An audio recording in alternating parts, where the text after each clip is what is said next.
अबरो काफर बुधो जेको काबतुल्लाह के शहीद करण पियो जे जने काबे जे बेजो अची वियो काबतुल्लाह जे वेझो अची करे पुछा कई यार बुधायो त सही हिन काबे जे संभालण वारो केरा हिन काबे जी हिफाजत करण वारो ओ परे बुआरी करण वारो मालिकी करण वारो केरा मानुन बुधायो से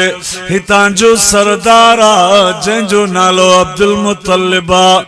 अबरो काफर यमन मुल्क का हाथन जा लश्कर वठी ओ तीराए तलवारूं खणी अल्लाह जे घर काबे के शहीद करण लाए आयो पुछा कयई ॾियो खबर भला इहो केरा चऊं सरदार कुरैश जो सरदार अब्दुल मुत्तलिब माना त कायनात जे सरदार पैगंबर असां तवां जे सुने नबी मोहम्मद करीम सल्लल्लाहु अलैहि वसल्लम जो ॾाॾो फरमाइन था त वो पुछा तो करे त ॾियो खबर भला इहो अब्दुल मुत्तलिब जो कारोबार छा आहे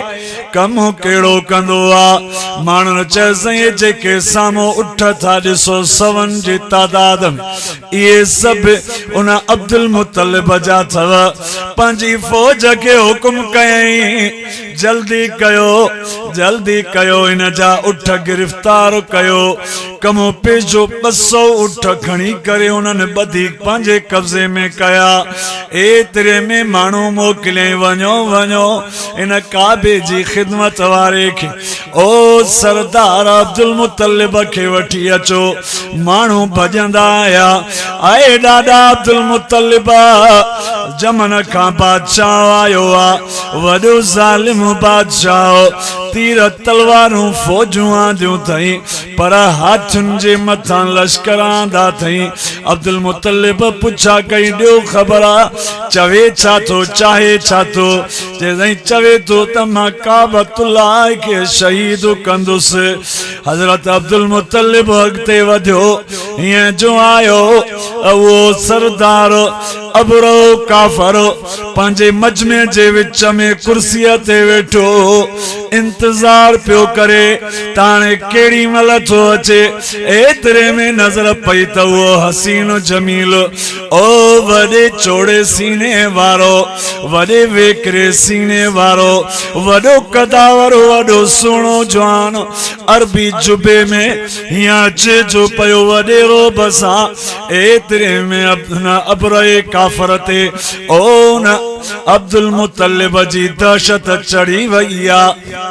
पंहिंजी कुर्सीअ खां उथी करे अॻिते थो वधी करे वञी हथ थो ॾेसि चवेसि थो मां पुछां थो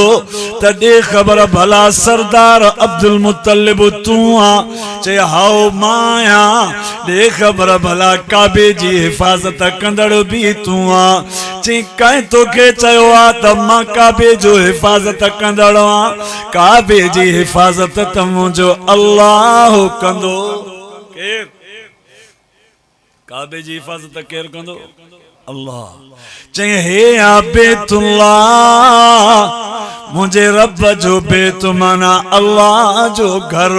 पुजे शइ जो तालुक रब सां हूंदो आहे ओ न जी हिफ़ाज़त जो ज़िम्मो रब खणी छॾींदो आहे चई आए अब्दुल मुत्तलिब ॿुधो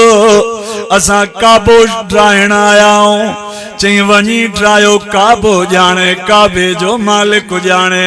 तूं मुंहिंजा उठ मूंखे आज़ाद करे ॾे उहो काफ़र खिली करे पोइते मोटी करे पंहिंजे लश्कर खे थो चवे असां त सोचियोसीं भिणा हे वॾी का जंग कंदो वॾो सरदार आहे वॾियूं फौजूं हूंदसि वॾी क़ौम हूंदसि वॾी जंग थींदी हे त भिणा चवे थो काबो जाने काबे जो रब जाने मुझो वास्तो ही ना है मुखे पंजा उठ दे काफर खिलियो चिमना इन काबे जो हथी कढी वियो हाने रस्तो साफ़ आ मुसलमानन जे काबे के शहीद कंदासी हजरत अब्दुल मुत्तलिब उठ खाए रवानो थियो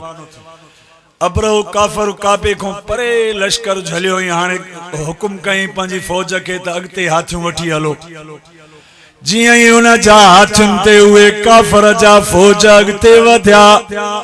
हथियारनि सां ताणे नऊज़ बिल्लाह काबतुल्लाह के शहीद था कयो। कुरान तो फरमाए लम तर कैफ फअल रब्बुक बिअस्हाबिल फील अलम यजअल कैदहुम फी तज़लील व अरसल अलैहिम तयरन अबाबील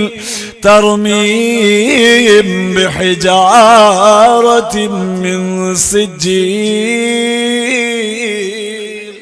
चाहिए सुभान अल्लाह। फरमाई रब करीम उहा फौज जो अॻिते वधी एतिरे में अॻियां जेको आहे रब ओ आसमान में पखी मोकिलिया नंढड़ा पखी झिरकियुनि खां बि नंढड़ा। कुरान तो फरमायो अरसल अलैहिम तयरन अबाबील अबाबील पखी अची वया एतिरा त अची वया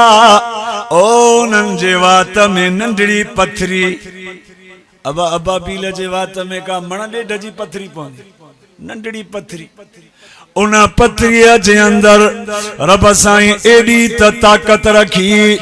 जो हीअं मथां खां अची करे उन काफरनि लश्करनि जे मथां ओ उन ज़ालिम जे फौजी जेके हाथियुनि ते सवार मथां खां जो पखी फिटी करेसि मथे में जो हणेसि त उहा पथरी गोलीअ जे कान वांगुरु ओ न काफर फौजीअ जे मथे मां टपंदी बिसट हाथीअ खां पार थींदी वञी ज़मीन में पई लॻे। चइजो सुभान अल्लाह। फरमायाई इएं जो अचे अबाबीलन पत्थर वसाया उन जा फौज ऐं लश्कर हाथियूं भी किरंदा विया ढेर थींदा विया। कुरान तो फरमाए फजअलहुम कअस्फिन मअकूल। अल्लाह तो फरमाए व अरसल अलैहिम तयरन अबाबील तरमीम बिहिजारतिन मिन सिज्जील